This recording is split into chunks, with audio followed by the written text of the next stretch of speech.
a verdade de Deus, você é levado a uma vida piedosa. Você aprende a palavra de Deus. O texto diz que é um pleno conhecimento da verdade. Conhecer plenamente a verdade é conhecer totalmente, realmente, o que a palavra de Deus diz sobre quem Deus é e sobre o que Ele fez por você. São 66 livros ligados por um único fio de sangue que conduz toda a salvação da história da humanidade, que conta toda a história da humanidade, conta Deus buscando o homem caído, pagando o preço que nós não podíamos pagar. Esta é a mensagem, oferecendo salvação de graça em Cristo. Quando a gente lê todo o escopo da Escritura, os 66 livros, nós vemos Deus buscando a humanidade. Então nós conseguimos entender cada vez mais quem esse Deus é. Nós nos enchemos de conhecimento de Deus. E a gente começa a aprender um monte de verdades. E você começa a aprender coisas como justificação, que é você se tornar justo diante de Deus, porque a sua culpa foi colocada em Cristo e a justiça dele foi colocada em você. Você começa a entender coisas como redenção, que é a paga do seu pecado. Você consegue entender coisas como expiação, como propiciação. Você começa a entender termos, você começa a entender coisas, e você começa a ver isso, e você começa a crescer. Aí você entende que é o Espírito Santo. Uau! O que o Espírito Santo fez na minha vida. O que Ele está fazendo em mim. Os dons que Ele tem posto em mim. Aí você começa a entender a igreja. Quem é a igreja? O que é a igreja? O valor da igreja? Os oficiais da igreja?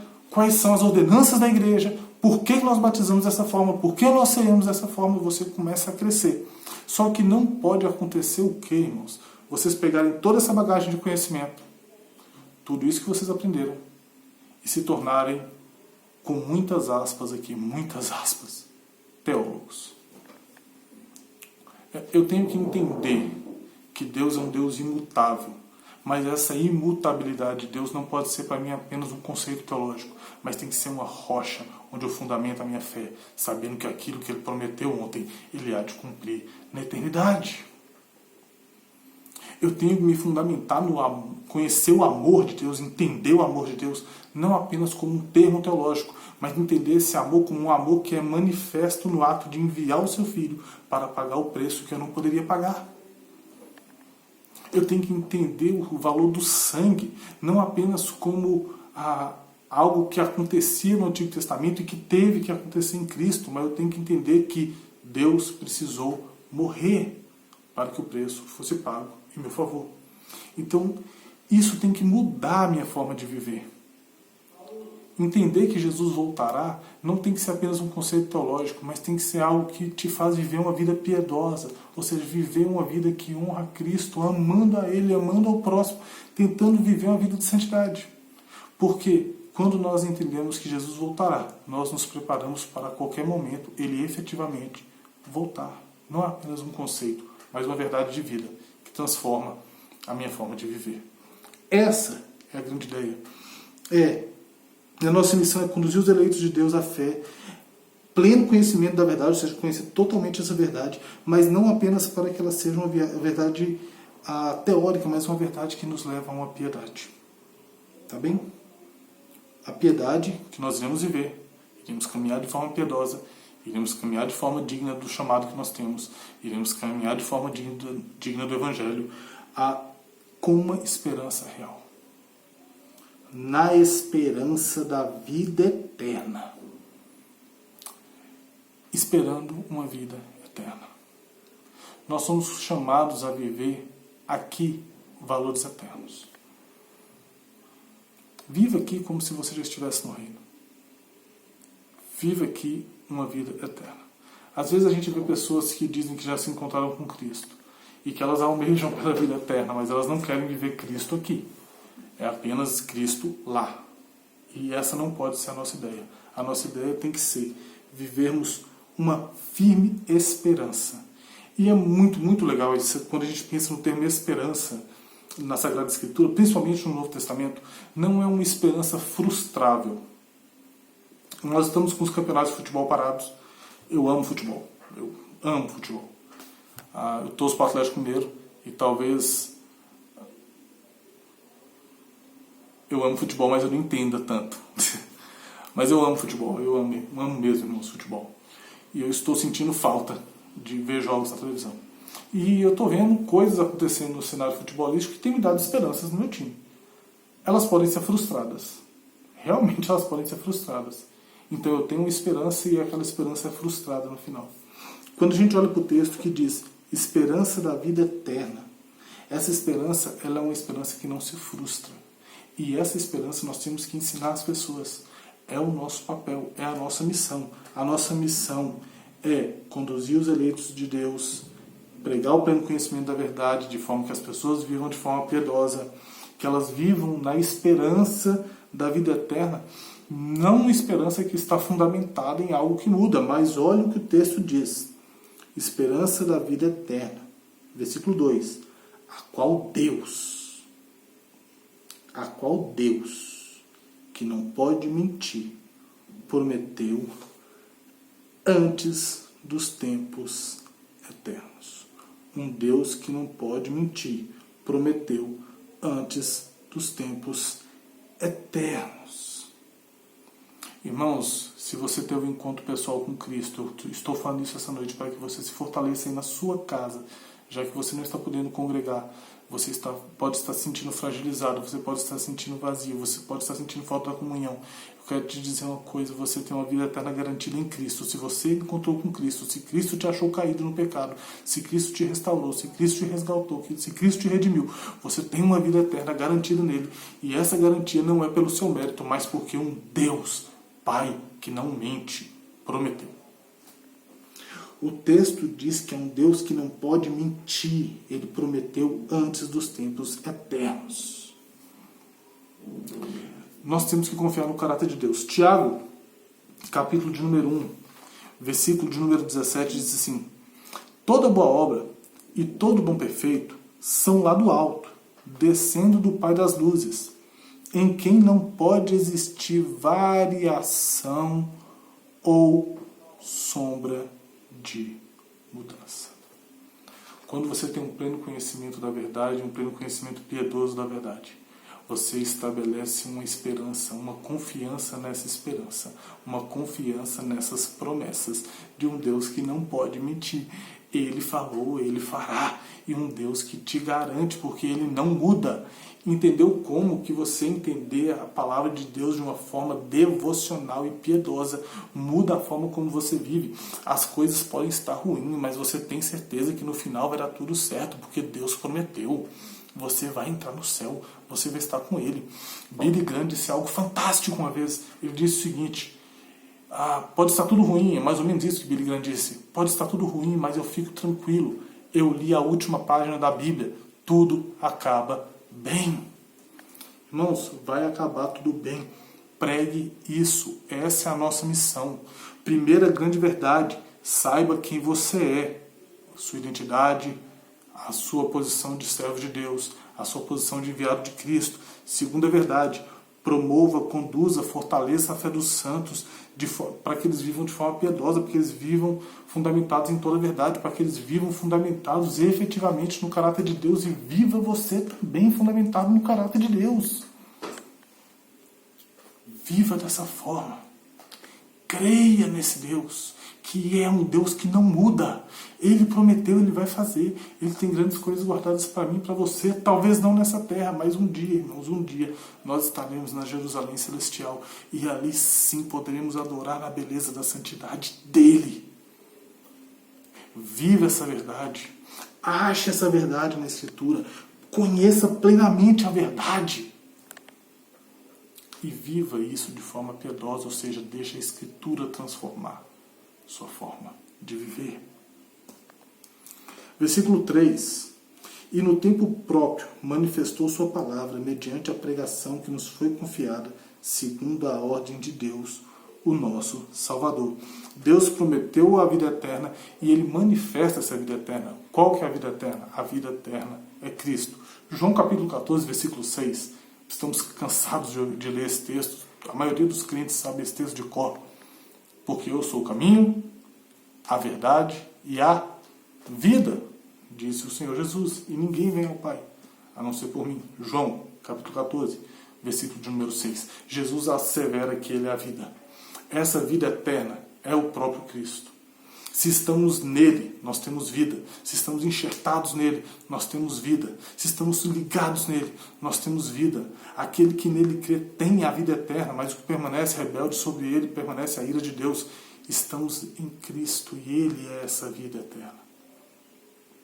Quando você vive Jesus aqui na terra, você já começa a frutificar na videira, que é o Cristo de Deus. Temos acesso a esta vida eterna pela fé no Evangelho, à medida que nós retemos esse Evangelho pela fé. Então, quando você pensa na sua missão, você tem que ensinar isso. Você tem que conduzir os eleitos de Deus à fé, ao conhecimento pleno da verdade, a uma vida piedosa, a uma certeza na esperança da vida eterna, a uma certeza no caráter de Deus, que é um caráter imutável, um caráter verdadeiro, e principalmente também a uma fé em Cristo Jesus. Ele é essa vida eterna, ele é o próprio Deus, ele não muda também. Nós temos que ouvir o Evangelho, irmãos, e temos que retê-lo. 1 Coríntios, capítulo de número 15. 1 Coríntios, capítulo de número 15, versículos de 1 a 4. Irmãos, lembre-vos do Evangelho que vos anunciei, o qual também recebeste e no qual estáis firmes. O próprio apóstolo Paulo, o mesmo apóstolo Paulo, escrevendo aqui aos Coríntios. Vocês ouviram o Evangelho, espero que vocês sejam firmes neles. Por meio dele, do Evangelho, também sois salvos, se retiverdes com firmeza a mensagem tal como anunciei a vós, a não ser que tenhais crido inutilmente. Porque primeiro vos entreguei o que também recebi. Cristo morreu pelos nossos pecados, segundo as Escrituras, e foi sepultado e ressuscitou ao terceiro dia, segundo as Escrituras. Irmãos, nós temos a vida eterna à medida que nós cremos no Evangelho de Cristo, à medida que nós cremos nas boas novas de Cristo. E à medida que você tem um conhecimento profundo da verdade, que te leva a uma vida piedosa, você consegue ter cada vez mais certeza dessa vida eterna, fundamentada no caráter de um Deus que não muda. Então você consegue entender que essa vida está em Cristo, então você vive de uma forma diferente. Você vai viver uma vida de qualidade diferente em Cristo. Não estou falando em riqueza, não estou falando em prosperidade, nada disso. Eu estou falando uma vida de liberdade, uma vida de paz, uma vida de afastamento do pecado, uma vida de confiança de que todas essas coisas vão passar e que então você estará eternamente com o seu Redentor, como Jó disse, porque eu estou bem certo que o meu Redentor vive e por fim se levantará sobre a terra. Esta é a nossa missão, proclamar a vida no Evangelho de Jesus, fortalecer os crentes, ensinar toda a verdade e, portanto, todo o caráter de Deus que não mente e não muda. E a gente chega na nossa terceira verdade. Terceira verdade, versículo de número 4. Primeira verdade, quem você é. Segunda verdade, a missão sua sobre a terra. Apresentar Cristo e levar os crentes a uma vida piedosa. E a quarta missão, não é levar os crentes a uma vida piedosa, mas incentivá-los a uma vida piedosa também, irmãos. Para deixar isso bem claro aqui, quem nos leva a essa vida de piedade é a ação do Espírito Santo. Versículo 4. A Tito, meu verdadeiro filho, na fé que nos é comum, graça e paz da parte de Deus Pai de Cristo Jesus, nosso Salvador. Quem você é? Qual a sua missão? E agora, em tempos de quarentena, em tempos de ficar em casa, quem é o outro para você? Quem são as pessoas para você? Tito, meu verdadeiro filho na fé. Você consegue ver as pessoas que você cuida como realmente filhos na fé? Como alguém que você tem que trabalhar para que o caráter de Cristo seja moldado neles? Pessoas que você tira dúvidas bíblicas, pessoas que estudam a Escritura com você, pessoas com quais você aprende sobre Jesus, pessoas com as quais você juntos conseguem ficar extasiados, admirados com quem Cristo é. Eu tenho um filho, Benjamin. A gente assiste filmes juntos, a gente lê livros juntos, a gente joga jogos juntos e a gente muitas vezes temos o privilégio de ficarmos admirados com as coisas que nós vemos, admirados com o que Cristo faz. Mas a gente se admira. Olha, pai, que legal. Olha, meu filho, que legal. Você tem alguém que você faz isso? Você consegue, como Paulo, amar alguém como se filho fosse? Meu verdadeiro filho na fé. Eu te amo, Tito. Eu te amo como um filho. Saiba quem você é, saiba quem a missão é e saiba quem as pessoas são. As pessoas são alvo de amor. Tem que ser alvo do nosso amor. E amor, irmãos, nem sempre é falar o que a pessoa quer ouvir. Amor nem sempre é adular.